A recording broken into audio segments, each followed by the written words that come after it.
Comme on le sait, notre parashat, la parashat de Trouma, celle d'après d'ailleurs aussi Tetzavé, et en fait toutes les parachiotes à partir de ce Shabbat vont parler de la construction du Mishkan.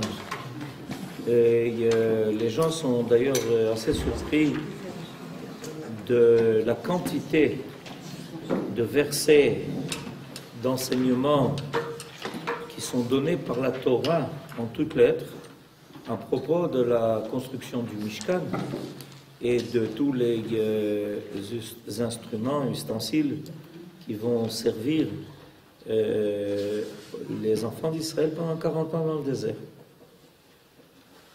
Et on trouve d'autres mitzvot qui paraissent très importantes et qui vont durer beaucoup plus que 40 ans, comme par exemple les lois concernant le Shabbat, où les choses sont dites de façon très succincte. Et voilà que précisément à propos du Mishkan, la Torah n'est pas avare de mots et de versets pour non seulement nous donner tous les détails nécessaires, mais y revenir. Parce que, en fait, si on fait bien le calcul, on se rend compte que les parachiotes de Vayakel Pekoudé sont la répétition des parachiotes de Trouma Tetzavé. Comme si on n'avait pas très bien compris, et surtout pour nous dire que ce que Moshe Rabbeinu a ordonné a été réalisé, et ça aurait pu être dit en une phrase. Que le peuple et les ouvriers du Mishkan ont réalisé tout ce que Moshe Rabbeinu a ordonné.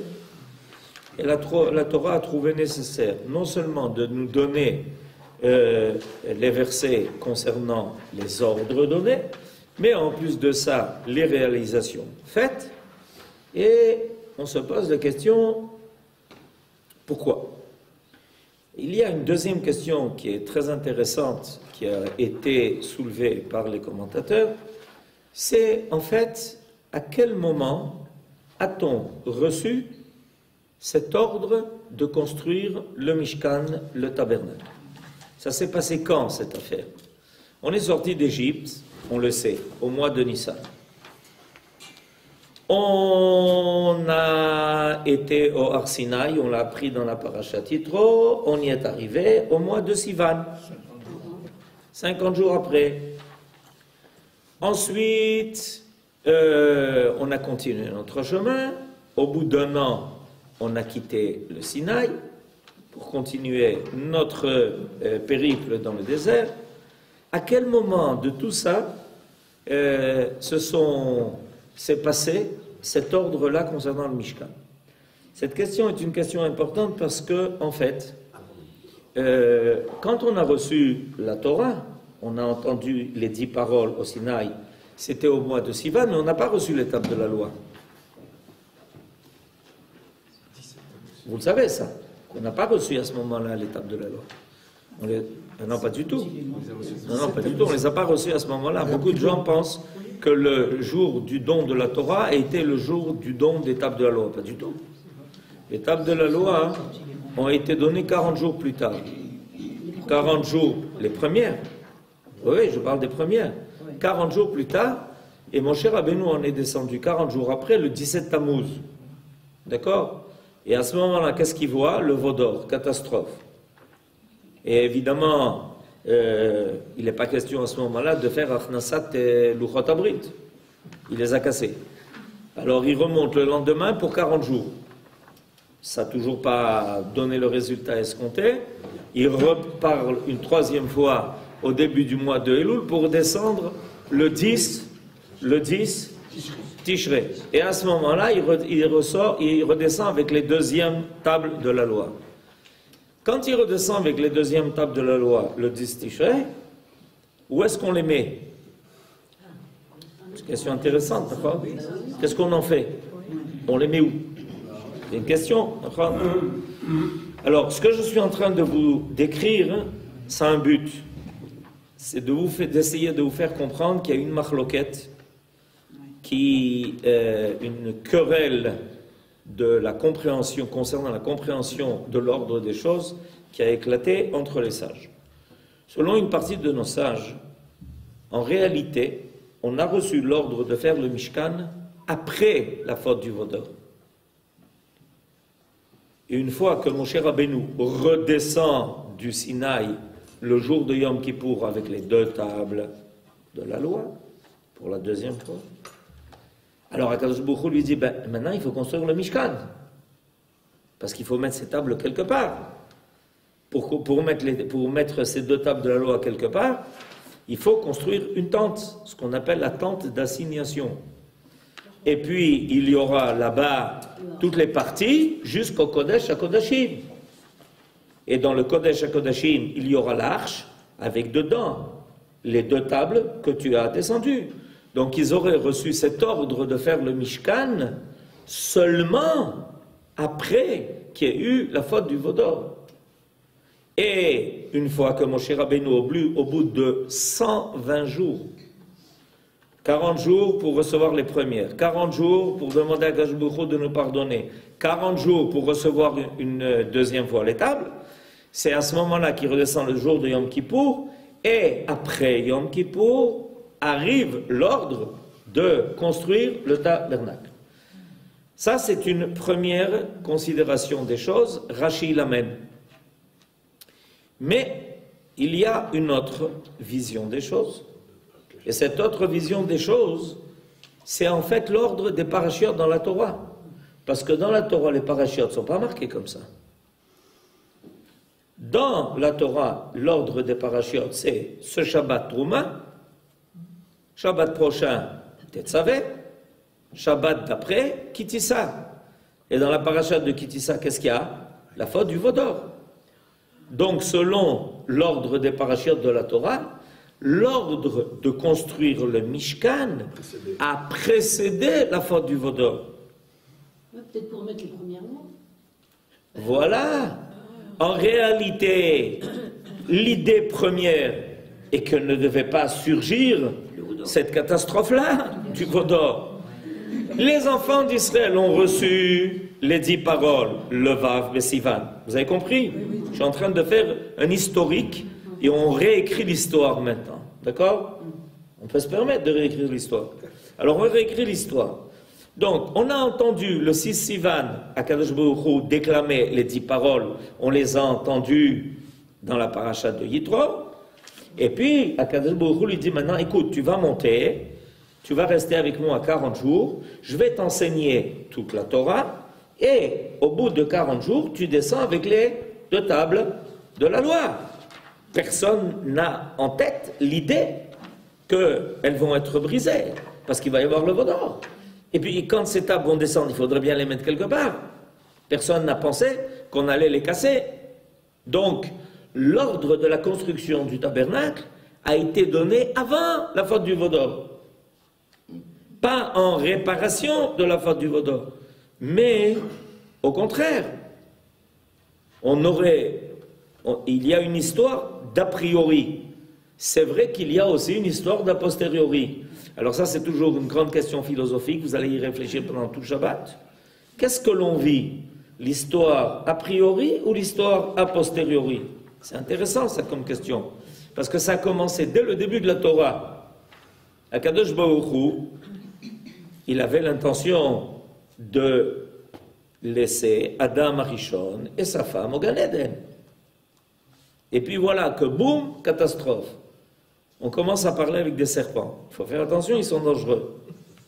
Et alors, qu'est-ce qu'on vit? On vit maintenant une histoire a posteriori. Mais a priori, l'histoire ne devait pas être comme ça. Alors, d'après le Zohar, à Kadosh, que je vous amène ici, par le Rav Munk, en réalité, l'ordre de faire le Mishkan a été ordonné a priori, parce que dans le plan divin d'a priori, il y a un plan de l'histoire a priori.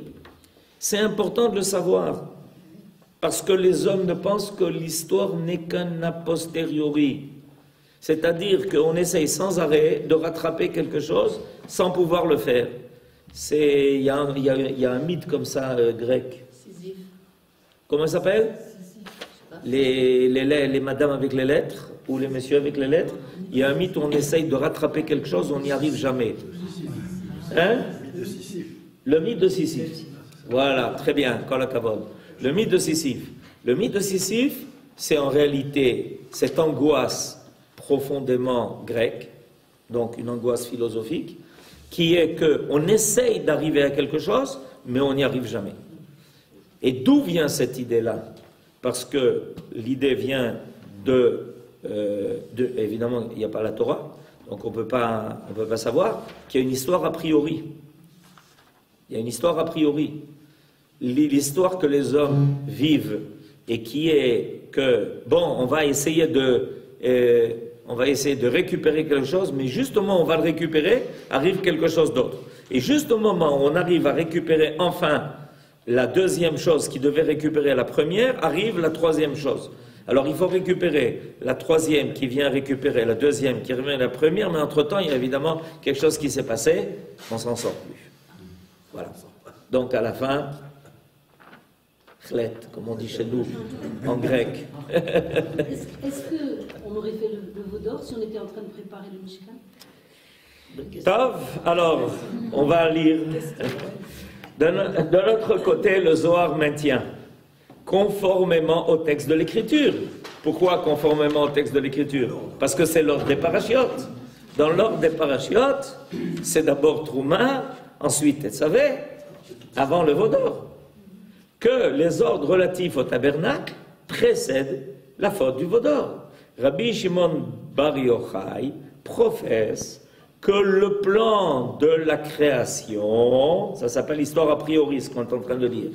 D'accord? Donc maintenant, on est en train de vous révéler quelle est la Torah de Rabbi Shimon Bar Yochai. C'est un secret, gardez-le entre vous. En réalité, Rabbi Shimon Bar Yochai, dans sa Torah, d'accord, la Torah de Rabbi Shimon Bar Yochai, est l'enseignement de l'histoire a priori. Voilà le secret de la Torah. Le secret de la Torah, c'est pas de connaître l'histoire a posteriori, celui-là a fauté, qu'est-ce qu'on fait, comment on récupère ça, comment on fait tchouva, comment on va s'en sortir, etc. Les vases brisés, vous connaissez tout ça, d'accord? Et non, il y a l'histoire a priori. Alors c'est l'idée de Rabbi Shimon Bar, c'est l'enseignement de Rabbi Shimon Bar Yochai.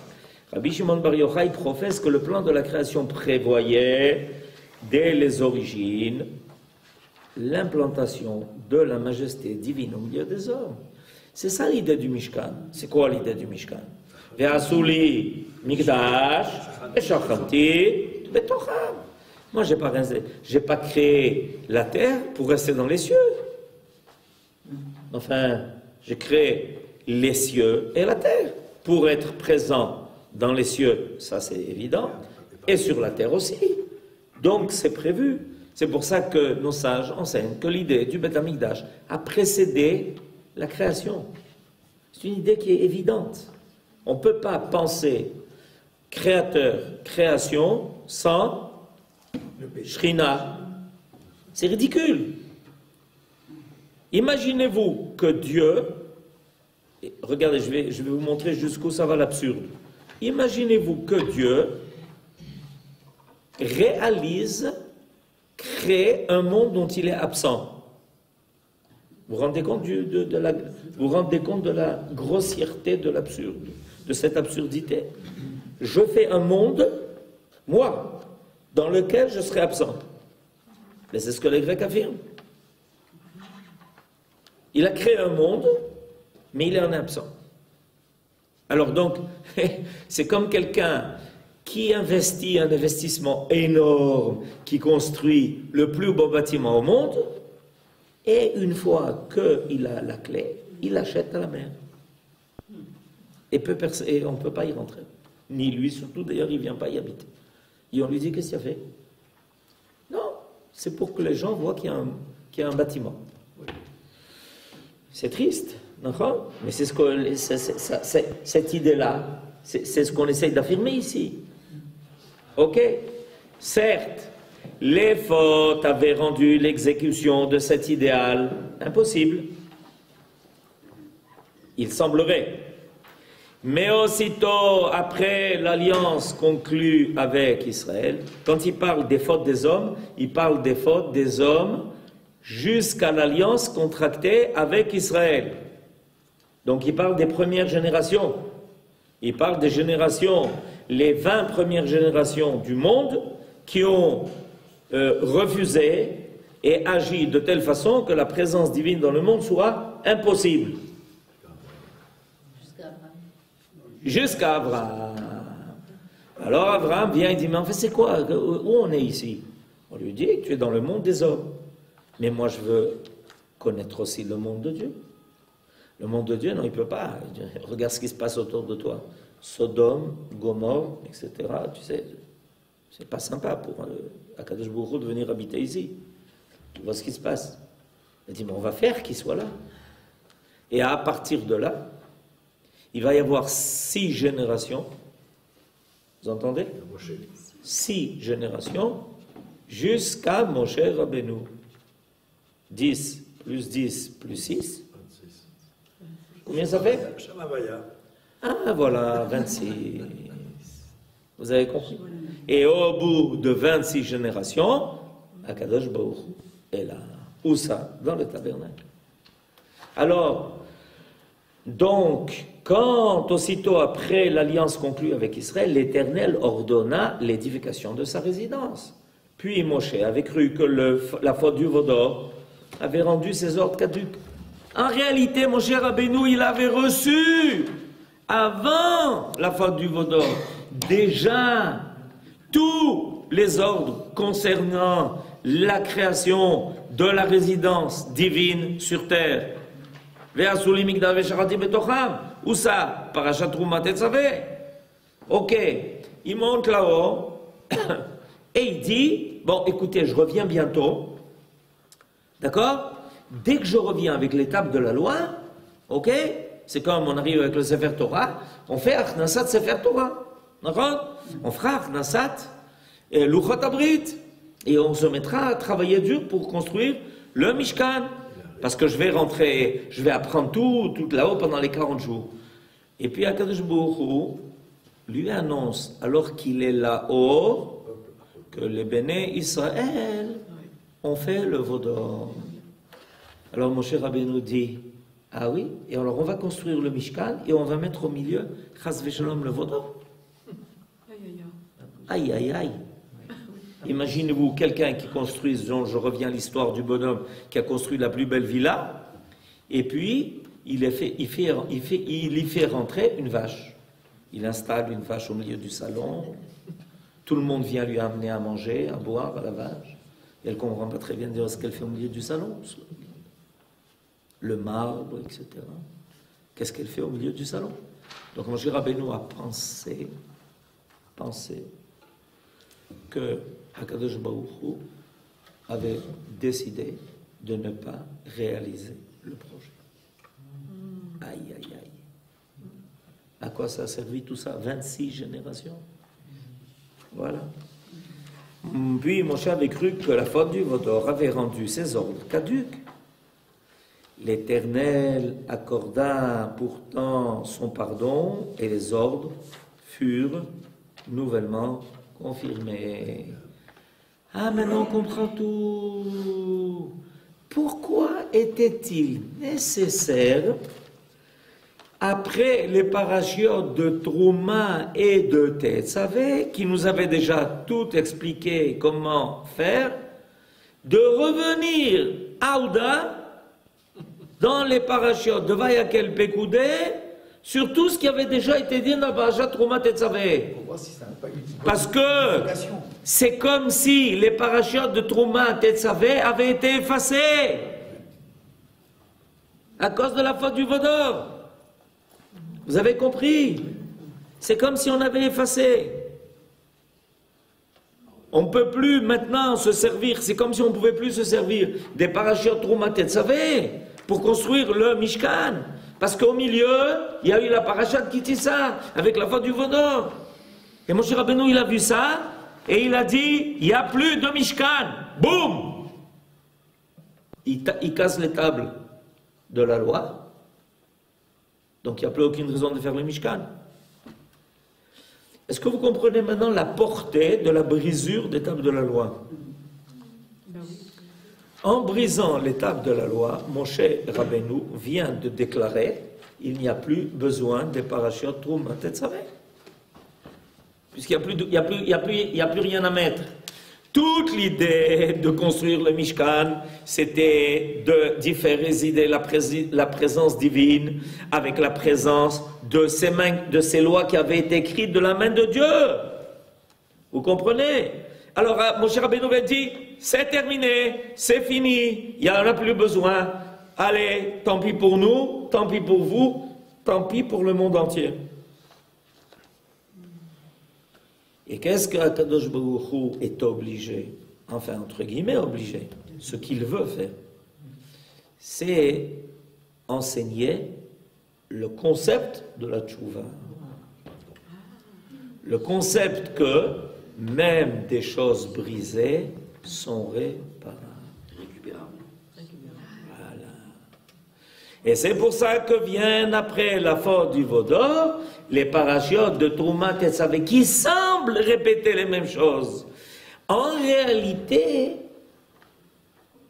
les parachutes de Trouma Tetzaveh n'ont pas été effacées. Elles ont été occultées. Akadosh Baruch Hu, il a fait semblant de se mettre en colère. Je m'engage beaucoup, mais en réalité c'est ça. Parce qu'il a fait comprendre à Moshe Rabbeinu que la faute était grave. Et quand quelqu'un doit faire tchouva, il doit savoir que sa faute est grave. Il ne peut pas dire « Ouais, bon, on m'a dit que c'est pas si terrible que ça, bon, et finalement, on peut tout effacer, tout est récupérable. » Non, c'est pas comme ça qu'on doit faire tchouva. Pour faire tchouva, il faut être sérieux. Savoir que ce qu'on a fait, c'est grave.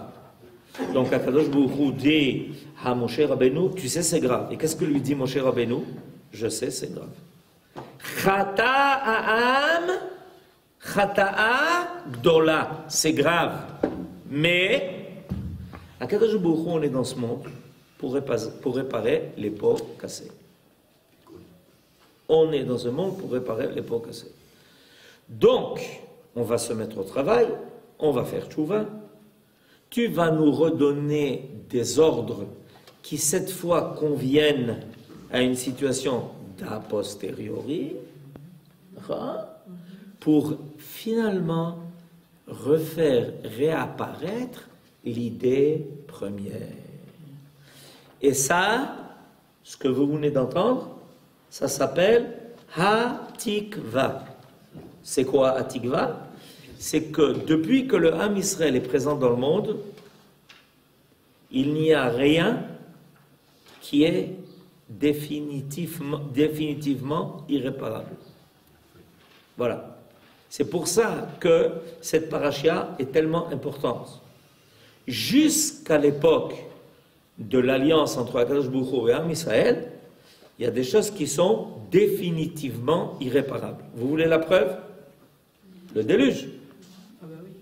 Ben oui, définitivement irréparable. Vous voulez une autre preuve? Sodome et Gomorrhe. Mais enfin, allons leur faire tchouva à ces gens de Sodome et Gomorrhe. Impossible. Qui est-ce qui a prouvé que c'était impossible? Ah ben, j'espère bien, oui. Vous lisez la Bible, ça, je vous conseille. C'est une belle lecture, la Bible. Avraham Avinu l'a prouvé que c'était impossible. Il dit à Akadosh Baruch Hu, bon, s'il y a 50 sadikim, ils arriveront à sauver les choses. Akadosh Baruch Hu lui dit, d'accord. S'il y en a 45, d'accord quand même. Et s'il y en a 40, on peut y aller. Donc, Abraham est en train, en fait, de prouver que c'est irréparable. Vous avez compris? Par ce marchandage, Akadosh Baruch Hu joue, entre guillemets, avec lui le jeu. Tu dis que c'est réparable, alors allons-y, allons-y.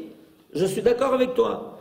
Ça devient réparable à partir du moment où Am Israël est dans le monde. Tant qu'Am Israël n'est pas dans le monde, donc il n'y a pas d'alliance. Voilà. C'est ça l'idée de l'alliance. C'est ça l'idée de Brit. Brit. Vous savez que les Mekoubalim ont fait remarquer que le mot Bereshit, c'était deux mots. Brit, Esh. C'est les lettres, Brit, Esh. C'est les lettres de Bereshit. Ça veut dire qu'il y a une alliance de feu. Il y a quelque chose qui ne peut pas s'effacer. Et qui est le premier à avoir été jeté au feu? Et comment il en est sorti? Donc, l'alliance de feu a été réalisée. Voilà, Abraham sort vivant du feu. C'est un feu qui ne brûle pas. C'est un feu qui sert à une alliance, mais pas qui brûle. Avant, le feu était un feu qui brûlait. Quand il y avait une faute, c'était irréparable. Sodome et Gomorrhe est brûlé. À partir d'Israël, il n'y a plus d'état irréparable. L'idée fondamentale qu'Israël va transporter dans le monde est que l'histoire a posteriori peut finir par devenir l'histoire a priori. Nous sommes en train d'essayer de faire rejoindre les deux histoires. Celle qui était prévue à l'avance, que Dieu a écrit et qui est et dont le but, la finalité se révélera à la fin des temps. Voilà. Et entre-temps, il y a des problèmes. Je ne sais pas si vous avez remarqué, mais il y a des problèmes. Et avec ces problèmes-là, Am Israël est appelé, invité à se mesurer. Pourquoi? Pour pouvoir finir par révéler qu'on peut récupérer et faire réapparaître le plan initial. Et toute l'histoire du Mishkan va tourner autour de là. Que finalement, on ne renonce pas, Moshe Rabbeinu ne renonce pas, il va commencer à prier à Kadosh Baruch Hu depuis le début des Loul, nous on commence les Sichot, pour arriver à Yom Kippourim. Finalement, Akadosh Baruch Hu pardonne à tout Israël de la faute du Vaudor. C'est ça le jour de Yom Kippourim. Le jour de Yom Kippourim, on doit passer ce jour-là comme si on était présent au moment de la faute du Vaudor. Et ce jour-là, on décide de prendre sur nous les fautes de toutes les générations, de les endosser, de dire voilà, on est prêt à changer le cours des choses. Et finalement, Moshe Rabbeinu réapparaît avec les deux tables de la loi. Il y a un enseignement très profond à ce niveau-là, c'est que quand il est redescendu et qu'il a brisé les premières tables, il est remonté. Et qu'est-ce qu'il a fait pendant 40 jours jusqu'au début du mois de Elul, Moshe Rabbeinu? Qu'est-ce qu'il a fait? Hein? Non, Torah Sheba'al-Pi, il a reçu les 40 premiers jours. Qu'est-ce qu'il a fait? Non, pas du tout. Qu'est-ce qu'il a fait? Il a prié pour? C'est-à-dire pour le Vaudor, pour que Dieu pardonne à son peuple. Pendant 40 jours, il a prié. Depuis le Yud Het Betamuz jusqu'à la fin du mois de Av. D'accord? C'est pour ça qu'on n'aime pas tellement ces jours-là. D'accord? Akadosh Baruch Hu, lui a-t-il pardonné ou pas?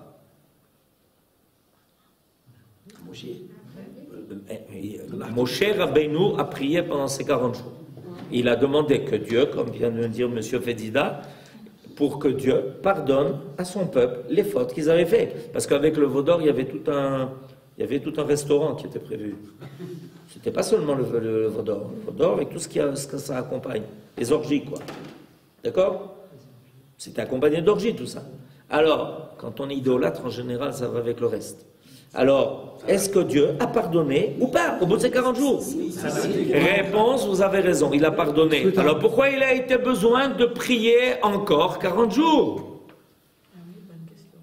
C'est une bonne question. En plus de ça, il s'est posé des questions. Vous avez compris ma question? Pourquoi on a besoin, nous, de commencer les slichot au début, le début du mois de Elul, pendant 40 jours jusqu'à Yom Kippur? Il lui a pardonné pendant ces 40 jours. Alors je vous le dis, vous voulez la réponse? Oui. Bon. C'est bien parce que c'est vous. Akadosh Baruch Hu, au bout de ces 40 jours, lui a dit, je leur pardonne, mais je ne te donne pas à nouveau les tables de la loi. Ah bon, voilà, c'est ça. Wow. Je les ai écrits. Opa. Je me dis d'accord, je veux bien, je pardonne. Tu as prié, je vois qu'ils font tchouva en bas, c'est bon, mais je ne te donne pas. Pourquoi? C'est unique. L'étape de la loi, c'est unique. Il ne peut pas.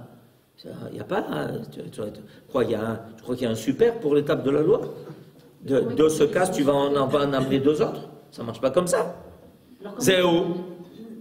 Alors, qu'est-ce que mon cher Rabbeinu, il a fait? Qu'est-ce qu'il a fait? Il a demandé au peuple de prier. Kol hakavod. Il est descendu, et il leur a dit, écoutez, la situation est grave.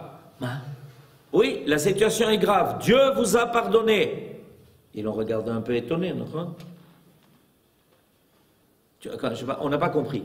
La situation est grave. Dieu vous a pardonné. Et alors? Et c'est tout. Et quoi? Et où elles sont? Il n'y en a pas. Il n'y en a plus. J'ai dit. C'est une première fois. C'est perdu. Tov. Alors, il a vu le peuple. Il leur dit, vous les voulez? Comment on veut? Mais sans ça, on n'a rien. On a besoin que Dieu nous prouve qu'il nous a pardonné. Qu'on ait le sentiment qu'il est là avec nous. Et pour ça, on a besoin de sa signature. Tu nous le dis, mais nous, on veut sa signature. C'est quoi sa signature? C'est les deuxièmes tables de loi. Alors, mon cher Rabbeinu nous a dit, ah, vous êtes sûr?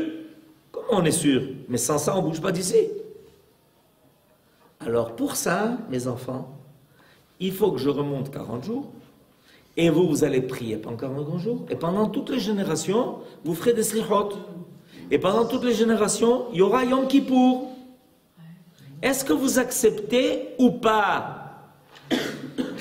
Parce que par là, vous allez prouver que rien n'est irremplaçable, qu'on peut toujours récupérer. Si il s'était arrêté au bout des premiers 40 jours, ça aurait été, on serait revenu à la situation, les tables ont été brisées et on reste avec les morceaux de table. Mais mon cher Rabbeinu leur a fait comprendre que la tchouva définitive était une tchouva qui permettait aux tables de la loi de réapparaître. Donc de récupérer ce qui avait été cassé, ce qui avait été raté, que ce n'était pas irremplaçable. Et c'est pour ça que mon cher Rabbeinu est retourné une fois à nouveau. Et c'est ça le véritable pardon. Le véritable pardon, la véritable slicha, c'est pendant les yémé à slichot. Mais en cela, mon cher Rabbeinu nous a fait un petit cadeau. Lequel? Le Mishkan.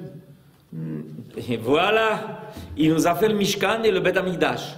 Mais ce qu'il nous a fait à nous, c'est que s'il n'avait pas réclamé ça, il n'avait pas amené le peuple à réclamer ça, ça n'aurait pas engagé les autres générations. La génération du désert, ils ont été pardonnés, Shalom à Israël. Mais, mon cher Rabbeinu a dit, on a une responsabilité tous, de tout le Ham Israël, jusqu'à la fin des temps, c'est-à-dire jusqu'à la construction du troisième Beth Amikdash. Vous avez compris?